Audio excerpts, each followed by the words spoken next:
good morning, United. I am really glad that you're here this morning. If you want to grab a Bible on your way back to your seat, if you don't have one, this is our teaching time, and we are in part 2 of a series called Making Change, which is about how to help us manage our finances in a way that honors God and can change our lives. And so we want you to have a copy of the Bible. If it's your first time and you don't have a Bible with you, or maybe you don't even own a Bible, that's totally cool. We have a bunch of copies that we would love to pass on to you so you can follow along this morning. We'll help you get through that book if you've never been through it before. So just raise your hand. We've got volunteers on the side of the room. Wave to them and they'll get a Bible to you. And as they get a Bible to you for our teaching time, I want to make sure I give you a heads up on something that's happening in a couple of weeks. It's called Tailgate Sunday. Every so often we extend a Sunday morning and kind of gather together over food together. And that's what we're going to be doing in 2 weeks. And so here's the deal. You provide the food, we provide the fun. All right, so bring your favorite tailgate snack or party snack with you. We'll eat together. The Ravens game will be at 1 o'clock. It'll be on the screen and here if you want to watch it. And we have some competitions with the theme of football going on that day. So it's going to be a great day. That's in 2 Sundays. If you can even get the QR code off the screen, you're welcome to do that, to sign up, to bring a snack, or you could just put it on your Connect card this morning. Hey, I'll bring a snack, and we'll figure those details out in the next coming weeks. So let's make change this morning. Last week I told you in this series, I boiled it down to 11 words, what we're learning together. We'll have those 11 words on the screen. Last week we talked through those 11 words literally, meaning out loud. We said them together. So let's say all of these together. Together, just read it together, going through it. 1, 2, 3. Less is more. Stress is bad. All right, let's say it one more time like we mean it, all right? Less is more. Stress is bad. This sounds like one of those, I don't know, weird meetings where you're trying to get somebody to buy something from you. We're not doing that this morning. All right. Anyway, so this is what we're learning. In the next 4 weeks, we're covering these concepts, and today is stress is bad. Raise your hand if you've ever been stressed about money before or anxious about money. Yeah, if you aren't raising your hand, then you don't have a pulse this morning. So we're all stressed out about money. And one of the leading causes of stress about money, I find in this humorous Saturday Night Live sketch. If you don't know it's Saturday Night Live, check out this screen and enjoy what we're going to be talking about this morning. All right. Well, I love how they take a shot at how ridiculous holiday marketing can be, especially those Lexus car commercials. But companies wouldn't pour money into those commercials if they didn't work. They work. People are buying Lexuses for Christmas. And I remember, so we're talking this morning, if you haven't caught on yet, about the concept of debt. And I remember being introduced to this concept before I even understood it completely in high school. It was Spirit Week at our high school, which if you know what Spirit Week is, not related to Halloween. It's about homecomings coming up. And the week leading up to homecoming, you have all these special days like school color days or class day or twin day or pajama day. Before kids wore pajamas to school, they had pajama day. And so you would dress up. Raise your hand if you've ever did that when you were in high school. You celebrated those spirit days. All right, so I'm not the only one here. But one was that day that comes to mind where I was introduced to the concept of that is Twin Day, where my buddy Adam and I, we decided that we would be twins together. And we went to a store at the White Marsh Mall. So we went to Perry Hall High School, and we go into the White Marsh Mall to a store that he loved called Structure. And this store no longer exists, but when we walked into Structure, we had to get to affordable clothes, which the affordable clothes were not in the front, but there was this little section in the back. I don't know if it was called clearance or sale rack, but that's where we went, and we found 2 matching shirts. It's a shirt that I actually wore for a lot of years, but Adam and I bought these 2 matching shirts, and we coordinated other clothes later, but we went to the cash register, or the register to buy our shirts, and he said, "Don't worry, Tim, I got this. And I was like, all right, Adam's going to buy my shirt for me. And he pulls out this card and he goes, my parents gave me this today to use today. And so we're going to use this and don't worry about it. I was like, okay. And he talked about it like it was free money. Like we don't have to pay for this. So I didn't pull my wallet out, and Adam didn't think he was paying any money for this. So I happily agreed. I had no idea what kind of card this was. And I'm pretty sure my friend Adam didn't either. But we both liked the concept of it being free shirts for us to walk out of the store without paying cash for them. 2 years later, I'm a freshman at University of Delaware. And the first week of school, especially for freshmen, you're completely targeted with these tents that have University of Delaware shirts hanging on them. And they're like free shirts. And there's a line of students lining up to get free University of Delaware shirts. Just sign up real quick here, and you're signing up, and you don't know what you're signing up for, but it's what kind of card am I talking about? A credit card. Yeah, and all of these students are just signing up. They're signing their life away, putting their social security information, if they know it, down on here. It's like, I don't know what this is. Don't worry. Just fill out what you can, and we'll give you the free t-shirt and get the rest of the information later. And, and I remember friends of mine using this card, this credit card that they got with that free t-shirt, like, hey, I'll buy dinner for us tonight, or I'll cover the drinks. And years later, they've incurred a little bit of credit card debt. You know what card I'm talking about by this point. And, like thousands of dollars, many students build up on this credit card, kind of thinking like this is free money or somehow this will get better. Lots of alcohol, dinners, clothes, concert tickets, movie theater tickets, so forth. And the average college student is graduating with this amount of debt, $3,208. Now, it doesn't sound too much, but when you think about like it's all used for drinks and clothes and, food, it's like that's a lot of like money that you could have just used cash for, but you didn't. And it's an interesting number because the credit limit on average for college students is $3,568, which means lots of college students are using as much as they can of this new card credit limit that they have. And then I remember really clearly at graduation or a little bit after graduation getting a call from one of my friends saying, hey, Tim, did you get your bill from University of Delaware yet? I was like, no, I didn't get a bill from school. What are you talking about? He's like, I don't know. I just got a bill from school. And they called up their parents and they found there was a price tag to their education in the form of what's called a student loan. That for the next 10 years, they were going to have to pay a monthly payment for their college education that they were never told about before deciding on the school of their dreams. Hopefully it had a good APR on it. I don't know. But the average student loan that students are, graduating with is a little over $35,000. So you do the math with that and the credit card that they have that they're maxing out almost. Most college students are graduating with close to $40,000 in debt. And if you're lucky, you'll get a good job. And so when you get a good job, what do you start doing with that debt? Paying it off? No. You get a new car.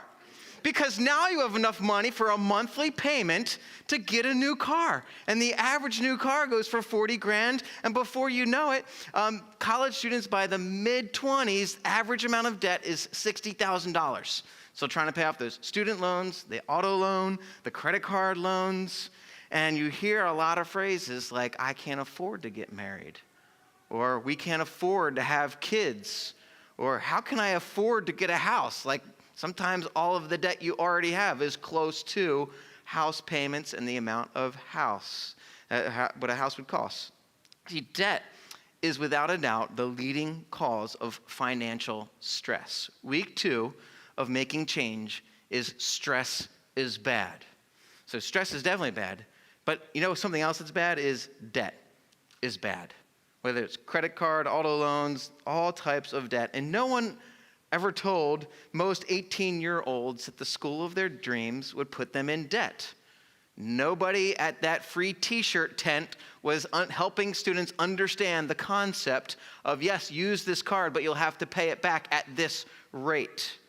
Let's be honest, this is even a very difficult situation for us to talk about. I remember a few years ago, a friend in their 40s still paying off college debt because life did not go the way they expected. The ups and downs of life. Their undergrad degree from a state college. It wasn't like some extravagant price for school. But this is hard to talk about because some of us had made mistakes without knowing it. Some of us made mistakes by knowing it. Some of us might be embarrassed that we don't even know what I'm talking about yet. Like, is debt bad? Why would debt be bad? Or we don't understand, and it might be a little embarrassing. Some of you hear debt, and you might feel really overwhelmed because you know this debt here, that debt there, and all the different ones and how they add up. And we'd rather probably just pretend that everything's okay, move on with life, rather than feeling helpless and hopeless. And I want to spend time this morning opening up the Bible and going through some biblical principles, specifically in one book of the Bible.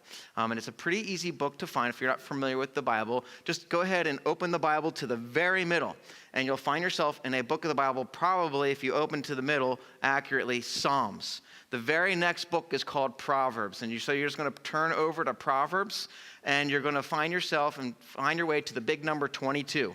And we're going to read Proverbs 22:7. And today's a little bit different than our normal Sundays because we're going through this series on money where we're just trying to look to the Bible. What does the Bible have to say about money? And we look at some different verses. And then today we're in this book called Proverbs. It's a book of wisdom. The book of Proverbs, it's not promises. They're not commands.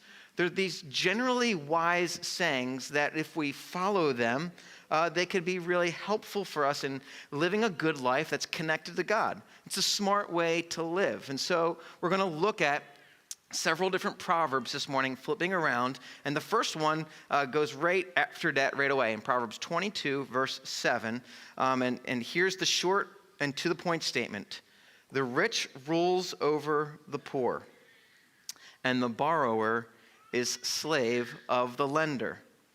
The borrower is a slave to the lender. The picture of debt that this wise sage gives to us is that we are in bondage when we are in debt. We owe financially, and that means that we're in bondage to that debt that we have. That's why we don't just say that less is more, and we say financial stress is what? It is bad.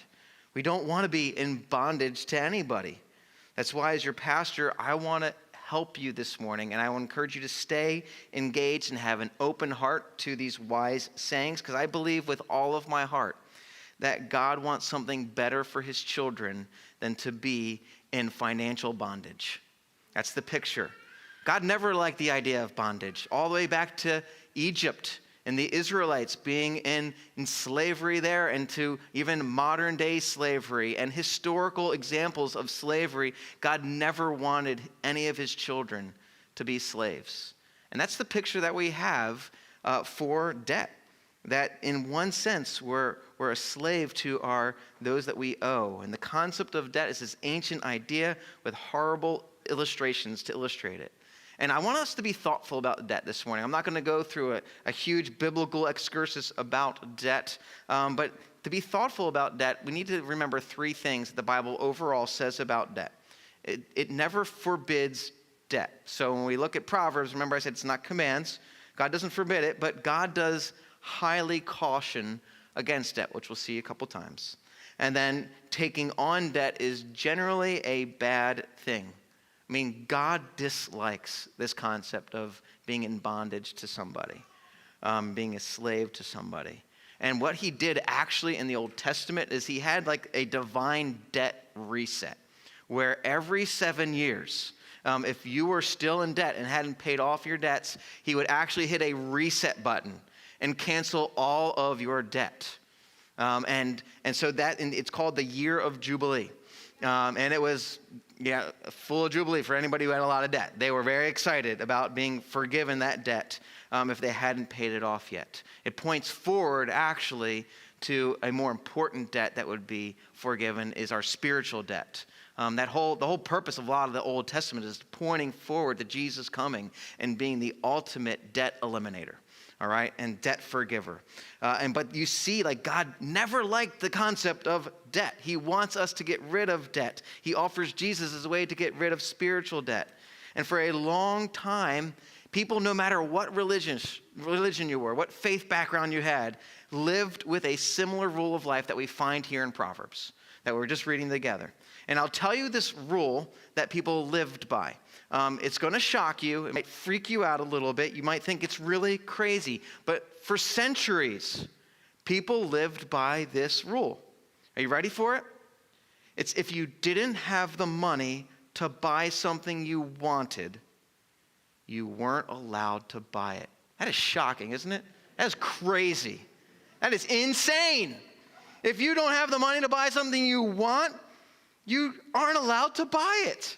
Let me explain how that works. So when you see that car that you really like, and it's $15,000 because it's a used car, but I really like this car, but I only have $5,000. And the guy's like, well, just do a down payment and get a monthly payment. Well, in this old system of the way of the world, of living, like if you don't have enough money, you say, I can't pay for that. I don't have enough money. I don't have the money. So that means you save more to try to get more to be able to offer, or you get a cheaper car. That's what you would do. Let's say you're getting married and you want to invite 200 people, and you find the price tag for 200 people is like $20,000. I'm just keeping the math simple. I have no idea what wedding costs are. But you're like $20,000, and you're like, I only have $10,000. And you start thinking about price plans and credit cards that you can buy your flowers and your dresses and all your other things on. And it's like, no. The old rule, remember, is only pay for what you can afford. And so with that, you're like, all right, well, instead of inviting 200 people, maybe I'll invite 100 people. And it cuts the price in half because I have $10,000. Or maybe you order Subway for people when they come to your wedding. I don't know, but you don't spend what you don't have. See, before the Great Depression in America, check out this statistic. It's not on the screen. I'll just say it to you. Only 2% of homes in neighborhoods had a mortgage on them. Let me say that again. Only 2% of the houses had a mortgage, meaning the other 98 homes were paid for in cash. That's shocking, absolutely shocking. So if you had a mom or dad, which some of you didn't have a mom or dad that grew up in that era, or a grandparent or great-grandparent, maybe you've heard stories of how they pinched pennies, they saved nails, they reused tin foil. They would hide cash in shoe boxes under their pillow. It's like crazy things they would do to like save cash and to save money. But when you fast forward 4 decades later, it only took 4 decades for that percentage to flip the other way. For 98%, or 98 out of the 100 houses in your neighborhood now have a mortgage. And only 2 of them are actually paid for. What a change that has happened in our world. See, no debt is good debt. House debt is like almost nearly impossible these days. But when you think about any type of debt, when you think of car debt, school debt, weddings, furniture, appliances, like, it is possible to live a debt-free life. See, if you didn't, it is possible still to live by, if you don't have the money to buy something you wanted, you're not allowed to buy it. So how is it possible?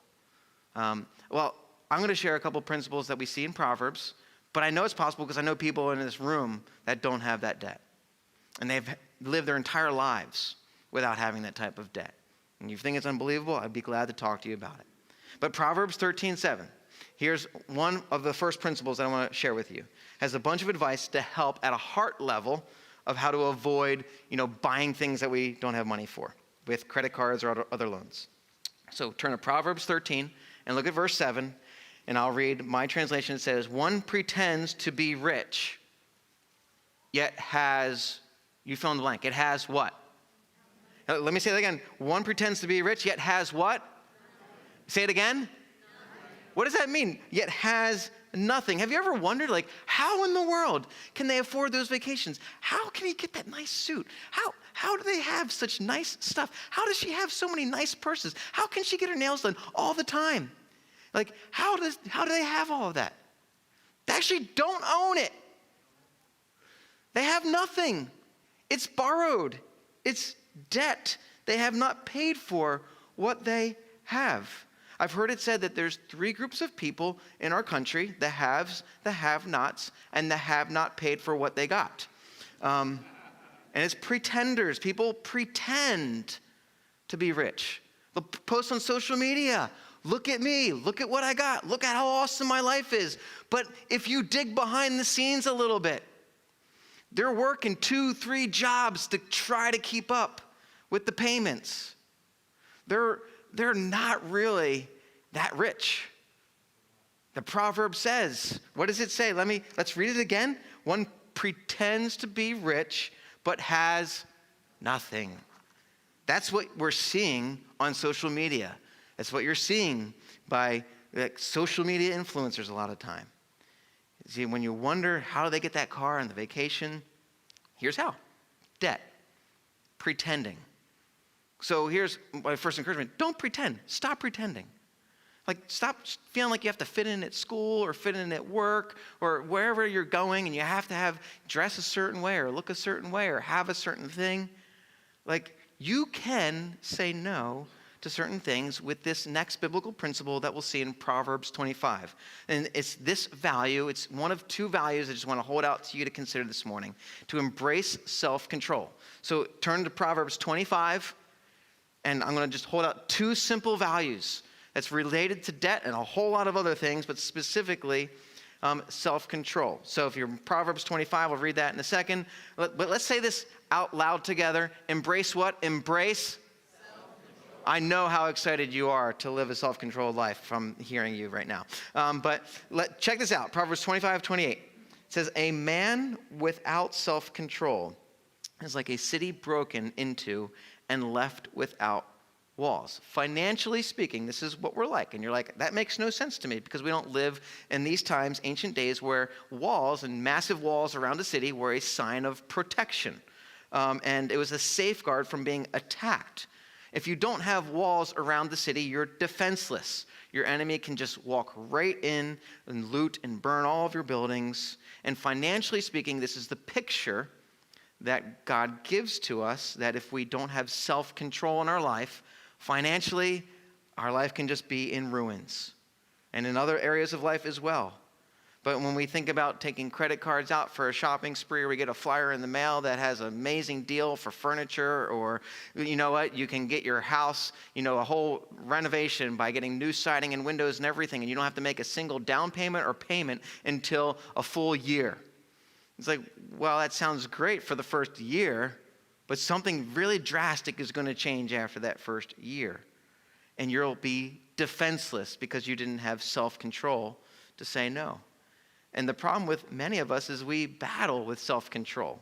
We're like a little kid in the store that wants that item so bad. You've seen that little kid throwing that tantrum, and you might not act like this as an adult, but inside, you know you want that thing as much as that little kid wants it. You just have a little bit more maturity to not cry and lose it.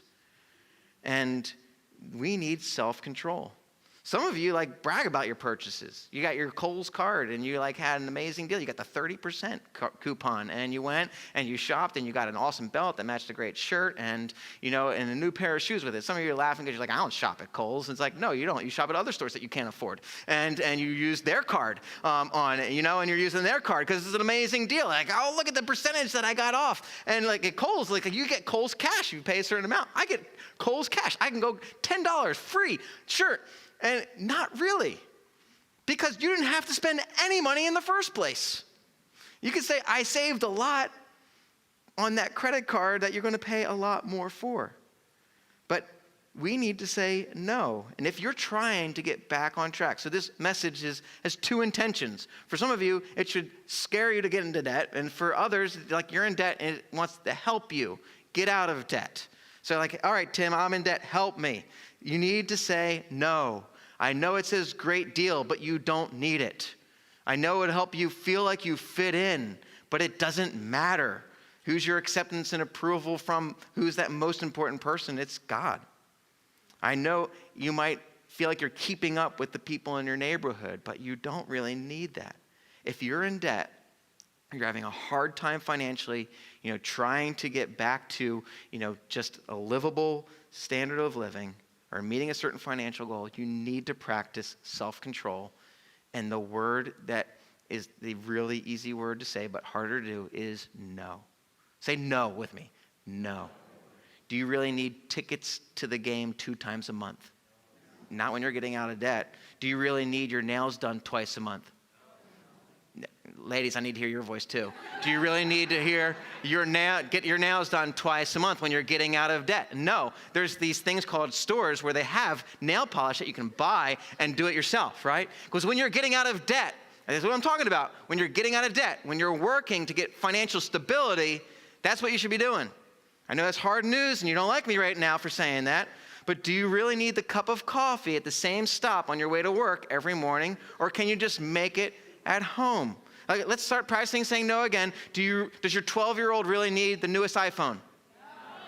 No. All right, kids. All right, I saw a kid even say no to that. Awesome. Do you need the latest iPhone? No, you don't. So, do you need all those streaming services?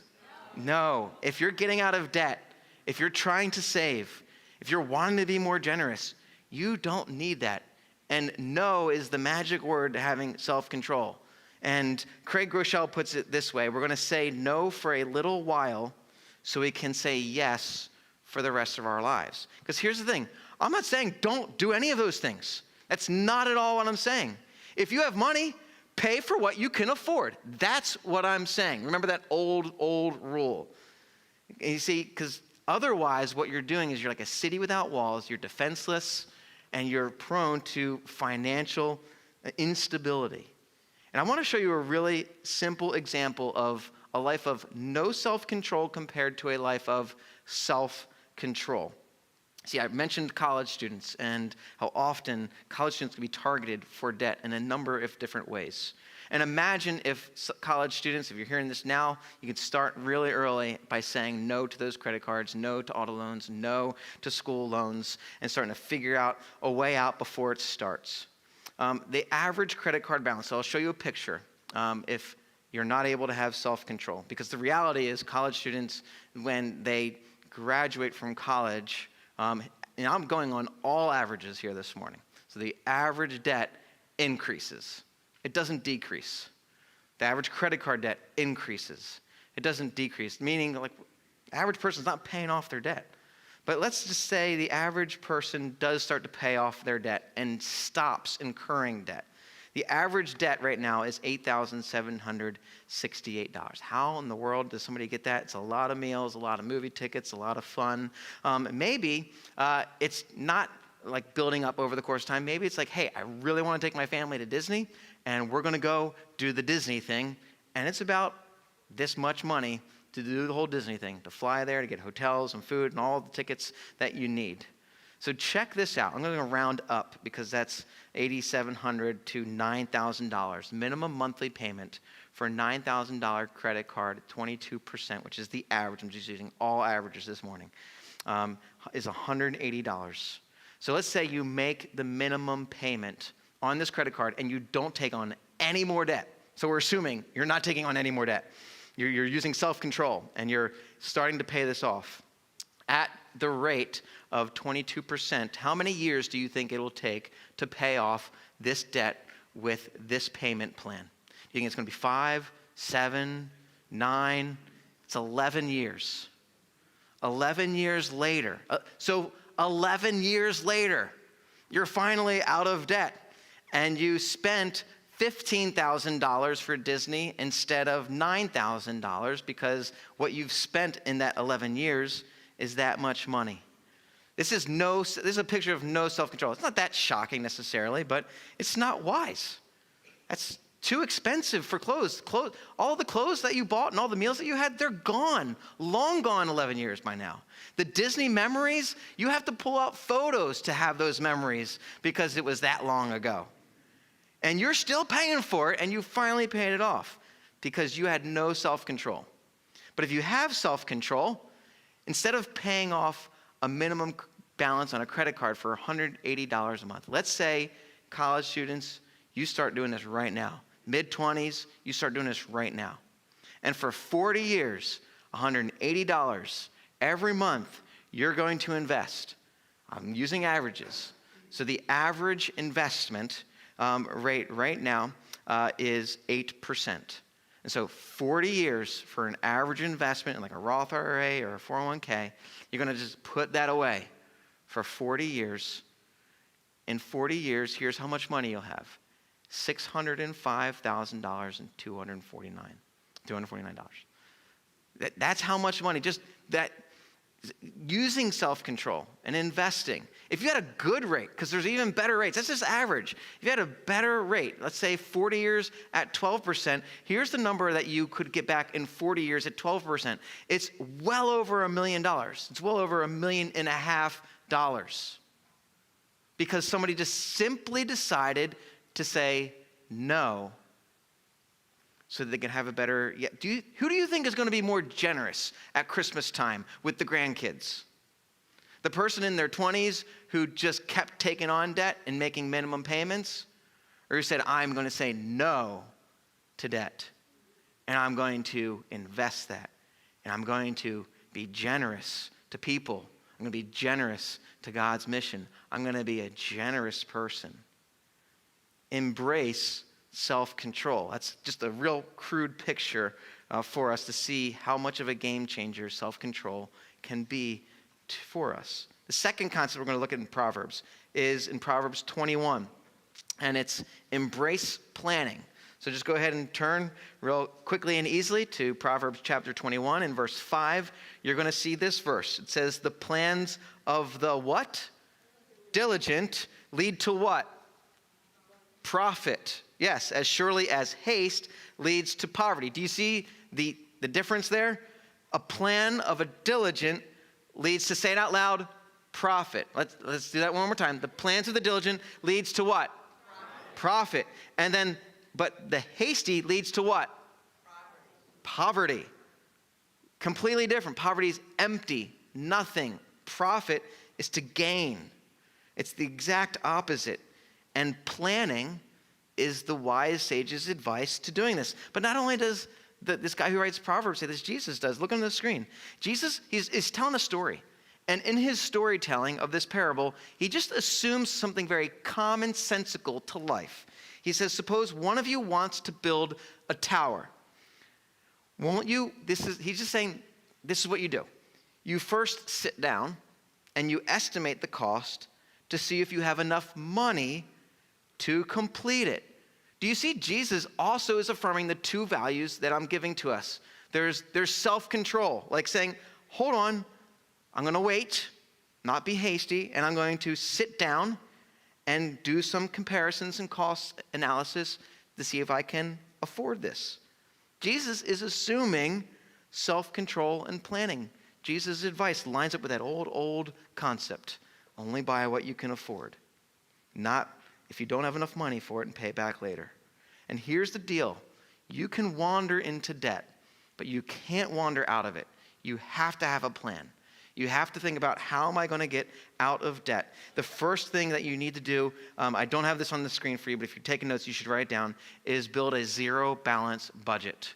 I am pulling right from Dave Ramsey, Financial Peace University, concepts right now, but he pulls right from the Bible. And his idea of helping people get out of debt, to build a budget. It's going to be really hard to plan how to pay off debt if you don't know how much money is coming in and how much money is going out. So you build a zero balance budget, meaning every dollar is accounted for.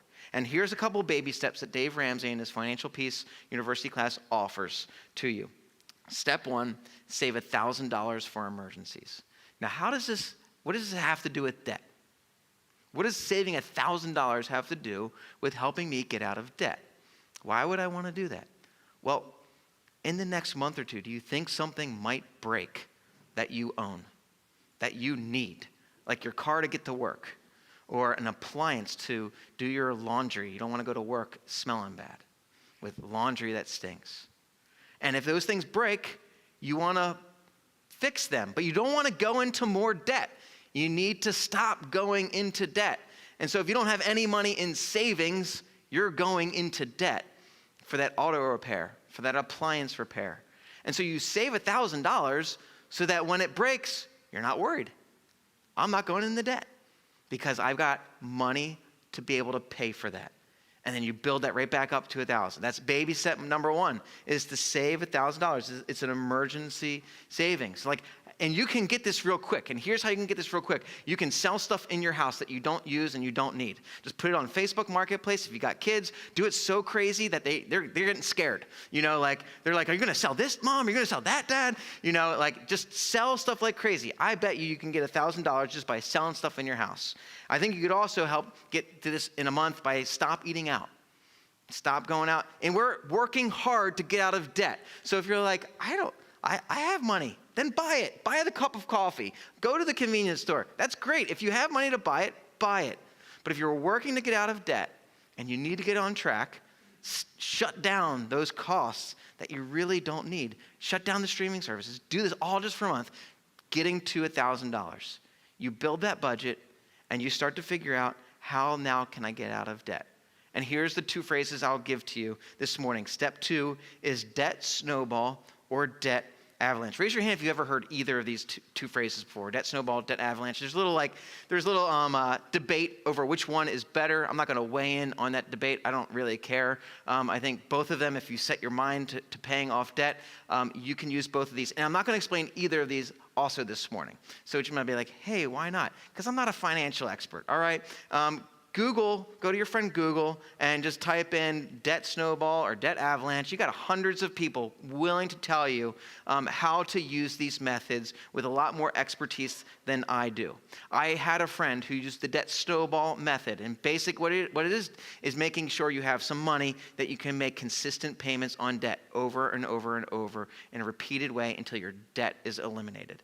I had a friend who did the debt snowball. Within a couple of months, he had thousands of dollars of his debt paid off. In 2 years, he had auto loans, school loans, and credit cards paid off in 2 years because he got aggressive about debt elimination. And he's like, I'm not playing around. And he started building his family, having children, adopting, all because he could do that because he had no more debt. He didn't have to worry about incurring more and more debt. He got serious about that. And so if this fires you up or piques your curiosity, go check out just online videos. It doesn't even have to be a Christian. There's people out there that are followers of Jesus and not followers of Jesus using these methods. And what it will require you to do, though, is use some self-control and embrace planning. Might have to be a little weird. Might make some lifestyle choices. But here's the thing. I've seen people do this and tackle debt, and it changes their life. They can live free. I mean, how do you think Juneteenth felt? It felt freeing to our black brothers and sisters. How do you think the slavery in Egypt felt for an Israelite thousands of years ago? Oh my goodness, I don't have to go back and listen to that guy again. I'm free. How do you think victims of human trafficking in modern day slavery feel when finally somebody finds them in this middle of nowhere part of the world where they've been held slavery and abused, and their owner is thrown in jail and they go somewhere else where they're safe and they never see them again? I mean, that's the dramatic imagery that the wise sage says. That debt is it's like slavery. And you want freedom from it. God never liked the concept of slavery. All of those years, from Israel to hundreds of years ago to today. And he doesn't like it financially for you either. He uses very dramatic imagery here to tell you how serious he is about living these financial concepts out. He wants you to know that managing money is something that's really important. And you might be saying, this feels it doesn't feel like church today. You're not talking a lot about Jesus or God. I'm not learning about the triune God or the work of the Holy Spirit in our life or sanctification or propitiation, or throw out some big words. How is this helping us? Money is very spiritual. And how you manage money isn't, but how you manage it is. It's incredibly spiritual. It's an indicator of who you put your trust in. And when you have significant debt, it's an indicator that you've trusted in yourself and in the possessions and things of this world to satisfy you rather than God to satisfy you. Money is a huge indicator in how you use it to say, do I serve God or do I serve money? And I'm not here to beat you up with that. It's just the reality of what Jesus lays out. You can only serve one, God or money. And he's saying that because he knows we'll choose one or the other. And when it comes to debt, we have the choice to choose God by staying out of debt, by working to get out of debt. So maybe you're here like, I got too much to spend or to get out of. It's okay. God says you can make a decision today. Don't worry about back then. Don't worry about what you said yes to and when you should have said no. Like, think about where you're at today. That's the question that God's always asking you. He's never bringing up the past and beating you up with it. Because the biggest debt you have is not a financial debt, but a sin debt. And Jesus never deals with your sin debt by reminding you of your past and beating you up about it and saying you're a horrible person. He sent his son, Jesus Christ, to forgive your sin debt, to make you a new person. See, that's how serious God is about eliminating debt. That year of Jubilee concept, every 7 years you have a reset, your debt's eliminated in the Old Testament before Jesus came. When Jesus came, he's the ultimate debt eliminator. And the more important debt that all of us need to be aware of and need to be thinking about this morning is our sin debt. Spiritually, we've sinned against God. This might be hard for you to hear, that you've sinned against God, that you're not perfect. Might be, yeah, I get that. In fact, I really know how bad of a person I am. I feel like I'm hopeless and helpless spiritually. Just like somebody who might be struggling with a lot of financial debt, I'm overwhelmed by the type of life that I've lived. Well, there's hope for the person in financial debt, and there's hope for the person in spiritual debt. Because Jesus, when he died a death on the cross, he bore the weight of all the sins of the world. The sins that you think aren't that big of a deal, and the sins that are a huge deal. The sins that change your life trajectory, that change your relationships, that bust them up and mess them up. Jesus paid for your debt so that you could be forgiven. You don't have to carry the burden and the shame of that anymore, and that you can have a relationship with God. This morning, I hope there's some financial step you can take that can help you to embrace, financial self-control and planning. Maybe you need to just shut down a streaming service or start paying off a credit card. Maybe you just need to start a budget. You should write down, hey, God's speaking to me. I need to do this. Write it down on your phone. Write it down in your notes, just so you're reminded of it. Like, I know I need to do this. Let me do it. But the most important thing you can and should do this morning, if you've not done this before, is go to God and say, God, please forgive my sin debt against you. I know that I have on my own. And sometimes you can think about ways to get out of financial debt, but we can't get out of spiritual debt on our own. There's no plan that's offered in the Bible to help you get better. There's this sacrificial system in the Old Testament. It's a plan. It was elaborate, make sacrifices, do this and that, but it never satisfied until Jesus came, and he was the ultimate sacrifice. That's the plan. There's only one plan A. There's no other plans. And it's his sacrifice that can free you and forgive you from sin and shame and guilt and help you come to God, free, forgiven, to know that he loves you and he cares about you.